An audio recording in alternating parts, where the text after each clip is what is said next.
नमस्कार, मैं संदीप सर।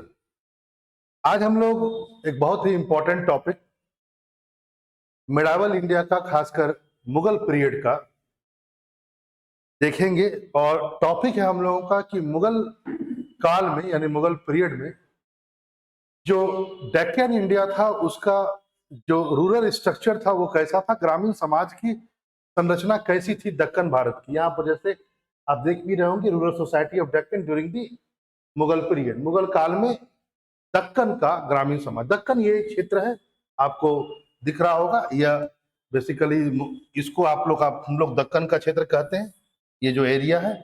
और ये एरिया पूरा, और ये ध्यान में रखेंगे कि उन दिनों दक्कन के क्षेत्र में एक अहमदनगर आता था, बरार आता था, बीदर आता था, गोलकुंडा आता था, बीजापुर आता था। ये सब जो क्षेत्र थे वो आते थे इसमें। शुरुआती चरण में विजयनगर भी आता था। यहाँ पर यह भी ध्यान में रखेंगे कि विजयनगर के उत्तरी पार्ट जो था वो मुगल पीरियड के शुरुआती चरण में आता था। बाद में तो विजयनगर एक साम्राज्य के रूप में समाप्त हो गया, तो वो एरिया फिर अलग एरिया में है। लेकिन हाँ, आप ये कह सकते हैं कि अपर पार्ट जो है साउथ इंडिया का, उसको डेक्कन कहते थे और ये सब क्षेत्र आते थे। इसी क्षेत्र में हम देखेंगे। और हाँ, यही मराठाओं का भी यही क्षेत्र है। वैसे जितना भी मैंने राज बताया, चाहे बीजापुर हो, गोलकुंडा हो, बरार हो, बीदर हो, या गोलकुंडा, बरार, बीदर, अहमदनगर, बीजापुर में से कोई भी हो, सभी मुस्लिम किंगडम थे। और इसी क्षेत्र में मराठा भी थे। मराठा इन सभी राज्यों को अपनी सेवाएं देते थे, अपनी सर्विसेज प्रोवाइड करते थे। हाँ, ये बात अलग है, शिवाजी के दौर में मराठाओं का पूरा प्रयास रहा कि वह इन सबको हटा करके, ये मुस्लिम जो किंगडम थे, जो मुस्लिम राजवंश थे, इन सबको हटा करके यहाँ पर एक हिंदू राष्ट्र या एक मराठा राष्ट्र की स्थापना की जाए। आज हम लोग का विषय यह नहीं है कहां तक शिवाजी सफल हो पाए या उनके आने वाले जो भी लोग थे। आज हम लोग इस क्षेत्र की ग्रामीण व्यवस्था, ग्रामीण समाज को देखेंगे। चलिए आगे बढ़ते हैं और देखते हैं कुछ और भी चीजें। एक बात ध्यान में रखेंगे, वो यह है कि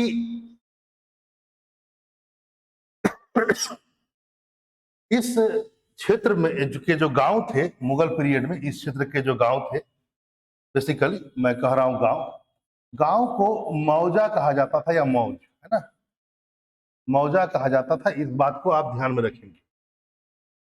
कई जगह इसे देह भी कहा गया, देह। तो यदि आपसे प्रश्न आता है कि मुगल पीरियड में देह या मध्यकालीन भारत में, मिडाइवल इंडिया में देह और मौजा वो क्या था, तो डेक्कन के गांव को बोला जाता था। ठीक है। एक बात ये भी ध्यान रखेंगे, जो बड़े गांव होते थे, जो बड़े गांव होते थे यानी बिग विलेज होते थे, उनको बेसिकली कस्बा कहा जाता था। तो बड़े गांव को क्या कहते थे, कस्बा कहते थे। और कस्बा में बाजार हुआ करता था, मार्केट, मार्केट। छोटे गांव में नहीं, जिसको मौजा बोलते हैं, बड़े गांव में जिसे कस्बा बोलते थे, वहां पर बाजार वगैरह होते थे। कुछ और भी बातें देखते हैं हम लोग, जरा और भी देखते हैं। यहां पर एक बात और भी ध्यान में रखेंगे कि इस क्षेत्र में जो कृषि योग्य भूमि होती थी, जो एग्रीकल्चर जिस पर होता था, कृषि योग्य भूमि, बेसिकली जो ब्लैक सॉइल होता था, काली मृदा, है ना, जो ब्लैक सॉइल होता था उसको काली ही कहा जाता था। ठीक है। तो ध्यान में रखेंगे, जो दक्कन का जो एग्रीकल्चर लैंड था, जो बेसिकली ब्लैक सॉइल था, उसको काली कहा जाता था उस पीरियड में। ठीक है। और ये कृषि योग्य होता था, एग्रीकल्चर सुटेबल लैंड हुआ करता था। काली जो होता था, ये कई क्षेत्रों में फर्दर डिवाइड होता था। कई क्षेत्रों में इसको थाल बोला जाता था। ठीक है। यानी ये जो एग्रीकल्चर लैंड है, जिसको आप काली कहते हैं, ये फर्दर काली जो था वह कई सारे थाल में डिवाइड हुआ करता था। ठीक है। और ये जो थाल का नाम होता था, ये जो नाम होता था, थाल का, ये बेसिकली स्वामी के नाम पर होता था। जो लॉर्ड होता था उसके नाम पर थाल का नाम होता था। आप थाल कहें या क्षेत्र कहें, क्षेत्र और थाल एक ही शब्द है डेक्कन इंडिया में। और थाल का नाम जिसका जो भी उस पर्टिकुलर क्षेत्र का स्वामी होगा, जो हेड होगा, उसी के नाम पर थाल का नाम होता था। आगे फर्दर आप देखेंगे जो थाल होता था वो फर्दर डिवाइड होता था, ठीक है। ये फर्दर डिवाइड होता था खेतों में। ये फर्दर डिवाइड होता था खेतों में, जिसको खेत भी कहते थे, जमीन भी कहते थे। कई जगह जमीन कहा गया, कई जगह खेत कहा गया। और इसे मराठा क्षेत्र में सेत कहते थे, खेत नहीं सेत। तो थाल भी फर्दर डिवाइड होता था कई सारे सेत में। अब आइए कुछ और बातें कहते हैं। तो ये तो एग्रीकल्चर लैंड के विषय में हुआ जो आपने देखा। यहां पर यह भी ध्यान रखेंगे वो यह है कि जो मराठा क्षेत्र में बेसिकली यदि मैं कहूं कि मराठा क्षेत्र में जो आवासीय क्षेत्र था, हैबिटेट लैंड, जो आवासीय क्षेत्र था, हैबिटेट लैंड जो था, इसको पंधारी कहा जाता था। जहां पर मकान वगैरह लोग बनाते होंगे, जहां पर गांव के लोग रहते होंगे, जहां उनके घर होते होंगे, उस क्षेत्र को पंधारी कहते थे। और ये ब्लैक सॉइल नहीं था, ये सफेद था। सफेद सॉइल यानी व्हाइट सॉइल था। और ये फर्टिलिटी इसकी नहीं होती थी, ये बेसिकली बंजर होते थे, गैर उपजाऊ, मतलब ये उपजाऊ नहीं होते थे। तो इस क्षेत्र में जो पंधारी होते थे, इसको आपको ध्यान देना होगा, ये आवासीय क्षेत्र होते थे। और पंधारी जो थे वो सफेद सॉइल के क्षेत्र को बोला जाता था। और वहां पर वो क्षेत्र की जो सॉइल का स्ट्रक्चर था वो खास बहुत ज्यादा फर्टिलिटी नहीं के बराबर थी। अब इस पंधारी जो था, ये जो आवासीय क्षेत्र था, जिसको आप गृह स्थान बोलते हैं, गृह स्थान भी कहा जाता था, इसमें बहुत तरह के लोग रहते थे। एक पटवारी था, पटवारी प्रधान भी कहा जाता है इसको। और यही जो पंधारी का हेड होता था वो यही होता था, पटवारी, ठीक है। इसको ध्यान में रखेंगे। यानी ग्राम प्रधान, इसको ग्राम प्रधान भी कहा जाता है, ठीक है। ग्राम प्रधान या पटवारी एक तरह से पूरे पंधारी क्षेत्र का वह हेड होता था, उसका प्रमुख होता था। ये नहीं कि पूरा लैंड उसी का होगा, ऐसा नहीं। ये मत समझिएगा, कहीं आप ऐसा फीलिंग मत रख लीजिएगा कि ये पूरा, जैसे मान लो ये पूरा लैंड है ये पंधारी का, ये इसी के अंडर में, नहीं, इस क्षेत्र का वह हेड होगा, ठीक है। इसको मान के आप चलेंगे। और फिर इस पंधारी में और भी लोगों के आवास रहते थे, कुछ और सरकारी कर्मचारियों के आवास रहते थे। जैसे मान लेते पंधारी में पटवारी हुआ, प्लस इसका फैमिली, फैमिली के और लोग, संबंधियों के और लोग, लेखाकार भी रहते थे, कुलकर्णी भी रहता था, इस टाइप के लोग भी रहते थे वहां पर, उनका भी आवास हुआ करता था उसी में। लेखाकार में एक बात ध्यान रखेंगे कि जो लैंड रिकॉर्ड रखते थे उस समय लेखाकार, तो दक्कन भारत में जो लेखाकार जितने भी होते थे मैक्सिमम वो ब्राह्मण जाति से बिलोंग करते थे। अधिकतर ब्राह्मण लोग ही बनते थे। इसको बात ध्यान में आप रखेंगे, ब्राह्मण लोग अधिकतर लेखाकार होते थे। प्लस पंधार में और किसका किसका आवास हो सकता है, तो किसानों का भी हो सकता है, किसानों का भी आवास होता था। ऐसे एक बात यह भी ध्यान रखेंगे, चाहे वह पटवारी हो, चाहे वह लेखाकार हो, चाहे वह कुलकर्णी हो, ये सभी एक तरह से कहा जाए ग्राम अधिकारी के रूप में भी इनको कहा जाता था।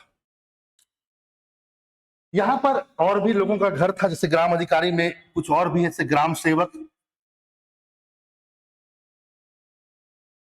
मतलब किसान तो थे ही, लेकिन साथ में कुछ और भी ग्राम अधिकारी थे, पटवारी, लेखाकार, कुलकर्णी, और उसके बाद ग्राम सेवक भी थे। कुछ और भी देखते हैं हम लोग, और कुछ बातें कर लेते हैं। यहाँ पर किसान में यदि आप देखेंगे, तो मैं किसान में आने से पहले मैं एक बात बोल दूं, जो बड़े भूस्वामी थे दक्कन के, उन्हें देश पांडे या देशमुख कहा जाता था। देश पांडे और देशमुख, और ये देश पांडे हो गया प्लस पटवारी मान लीजिए, जिसको आपने ग्राम प्रधान कहा, प्लस लेखाकार, ये सभी मिलकर के ग्रामीण समाज के अभिजात वर्ग बनते थे, एलाइड ग्रुप बनते थे। एक प्रकार से कहिए तो ये ग्रामीण समाज के लॉर्ड्स थे, जमींदार टाइप के लोग थे। सभी बहुत प्रभावशील, चाहे वह देशमुख हो या पटवारी हो या लेखाकार हो, ये सभी ग्रामीण समाज के बहुत ही ताकतवर लोग थे और एक तरह से जमींदार थे। और हाँ, इनके पास अपनी सेनाएं होती थी, इनके पास अपनी सेनाएं भी होती थी। तो आप समझ सकते हैं इस बात को। आगे चलिए हम लोग देखते हैं। एक और भी बात है, इसको भी जरा ध्यान में रखेंगे, वो यह है कि यहां पर दक्कन भारत में एक आपको एक फिलॉसफी मिलेगी, एक बहुत ही संकल्पना, बहुत जो ग्रामीण भारत से बहुत जुड़ी हुई थी। वो था कि ग्रामीण क्षेत्र का विकास या विस्तार, मैं कहूं तो ज्यादा अच्छा रहेगा। ग्रामीण क्षेत्र का विस्तार मतलब कृषि योग्य भूमि का विस्तार।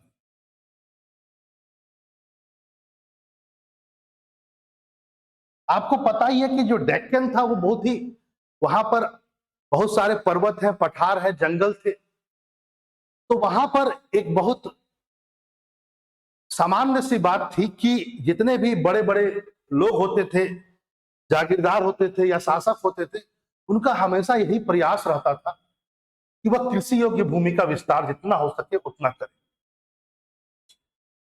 और इससे एक यहां इस क्षेत्र की एक ऐसी विशेषता जन्म ली कि कई बार बाहर के लोगों को भी बुलाया जाता था और उन्हें इस क्षेत्र में बसा करके या किसी विशेष क्षेत्र में बसा करके एक कृषि का विस्तार किया जाता।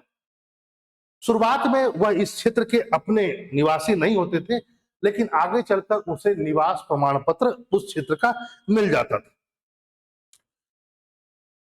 जैसे आपको कई सारे मराठा इतिहास, जब आप साहित्य पढ़ेंगे तो आपको पता चलेगा कि जैसे कोंकण मान लेते हैं, कोंकण क्षेत्र में एक जगह है, एक गांव है जिसका नाम था मेरुंड।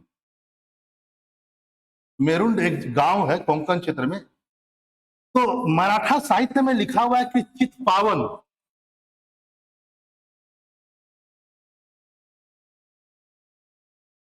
ब्राह्मणों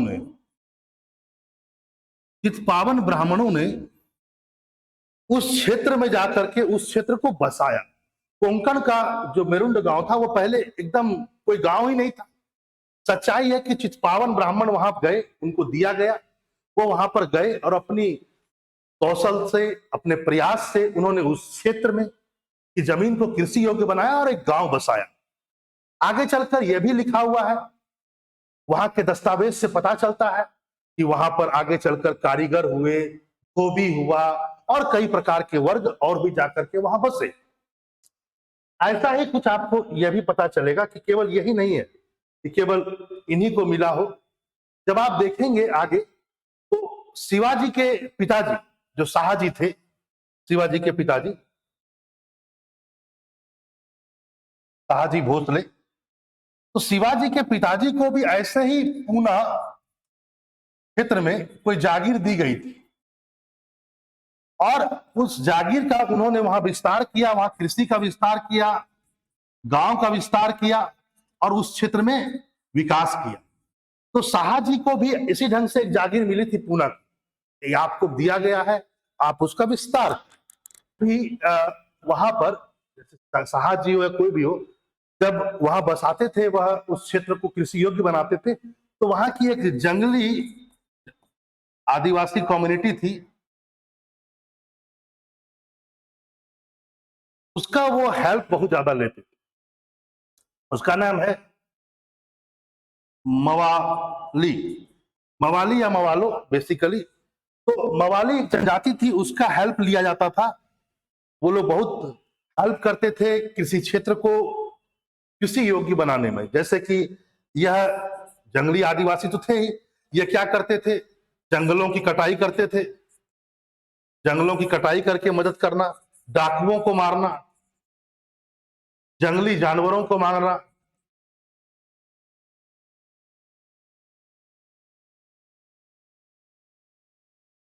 तो इस ढंग से मालवियों का एक बहुत मेजर रोल था मराठा के कृषि विकास में।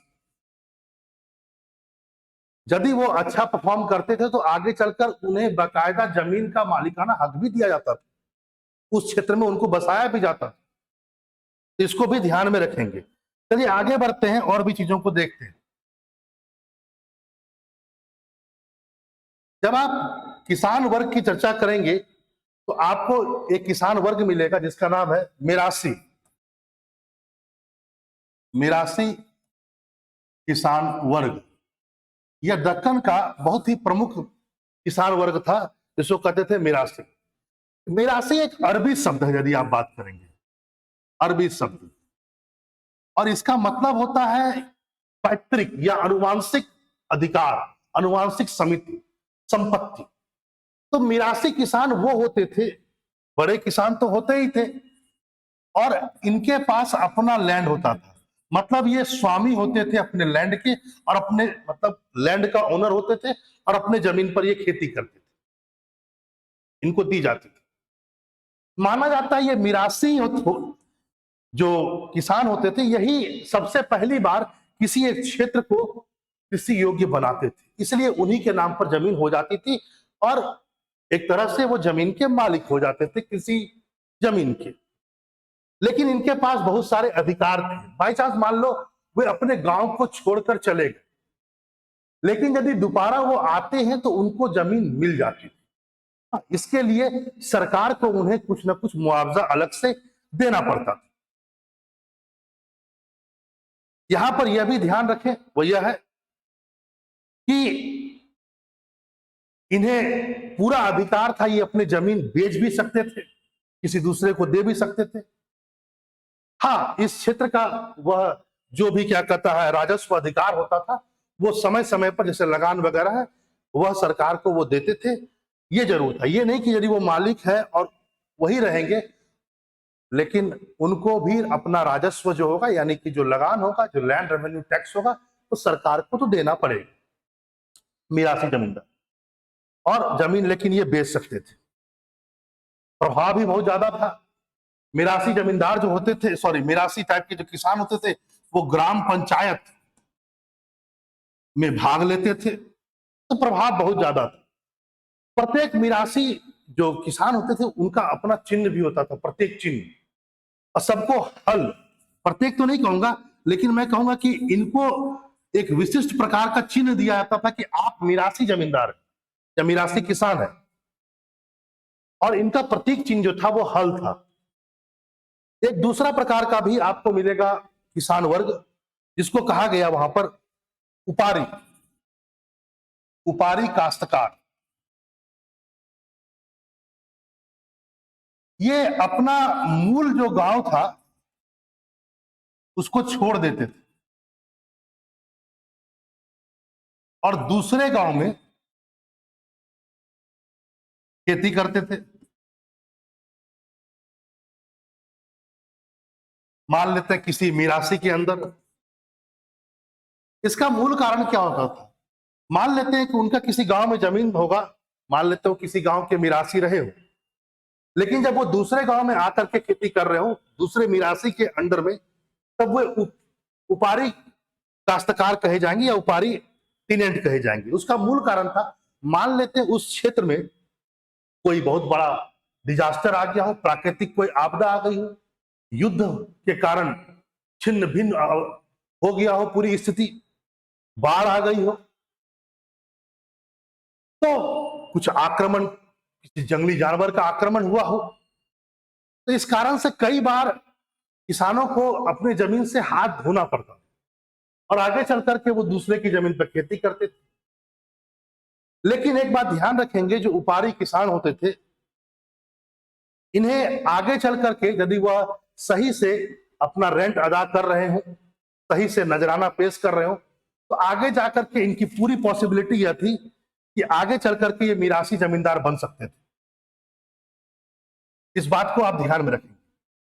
यदि आप 17वीं शताब्दी के आसपास में जाए तो आप 17वीं शताब्दी में यदि आप जाएंगे तो आपको पता चलेगा उपारी जो टीनेंट्स थे इसकी संख्या कम थी, लेकिन 18th सेंचुरी में इसकी संख्या बहुत ज्यादा बढ़ गई। इसका बहुत बड़ा कारण है पेशवाओं के द्वारा या पेशवाओं के काल में विस्तार। पेशवाओं के काल में 18वीं शताब्दी में क्या हुआ, जैसे जैसे मराठाओं ने अपना विस्तार किया तो भैया बहुत सारे लैंड को एग्रीकल्चर लैंड में कन्वर्ट करना पड़ेगा। तो लेकर के जाओ, लोगों को लेकर जाओ, वहां बसाओ और खेती करवाओ। तो अचानक क्या हुआ कि इसका मतलब यह नहीं हुआ कि पेशवाओं के काल में बहुत सारे क्षेत्र में अकाल पड़ गया हो, भागना पड़ा हो, इसलिए इसकी संख्या बढ़ गई, ऐसा नहीं। उन्होंने जो विस्तार किया, मराठाओं का जो विस्तार हुआ, तो नए लैंड उसके साथ जुड़े। अब उसको एग्रीकल्चर लैंड में कन्वर्ट करना है तो बहुत सारे किसानों को वहां बसाया गया, बहुत सारे लोगों को बसाया गया। तो एक प्रकार से वह क्या थे, उपारी किसान थे, उपारी टीनेंट्स थे। तो 18वीं शताब्दी में आप देखेंगे कि उनका बहुत ज्यादा एक तरह से विस्तार हुआ। ये बात अलग है कि आगे चल करके वो भी जमीन के मालिक बन गए।